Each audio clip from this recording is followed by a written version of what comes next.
अगर आपको भी बार बार सर्दी जुकाम हो जाता है तो हम यहाँ आपको बताएंगे 5 ऐसे घरेलू उपाय जिनसे जुकाम बिल्कुल ही ठीक हो जाएगा।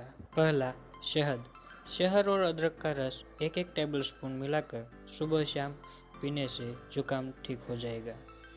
दूसरा, 1 चम्मच अजवाइन को थोड़े से सेंधा नमक के साथ मिलाकर गुनगुने पानी के साथ फाँक लेने से जुकाम दूर हो जाता है। तीसरा, हल्दी और गुड़ को गर्म दूध में मिलाकर पीने से जुकाम, कफ और बदन दर्द में राहत मिलती है। चौथा, गुड़ और काली मिर्च को गर्म पानी में उबालकर उसे चाय की तरह गर्म गर्म पीने से जुकाम ठीक हो जाएगा। पांचवा, पान के 2-4 पत्ते चबाने से सर्दी जुकाम में आराम मिलता है।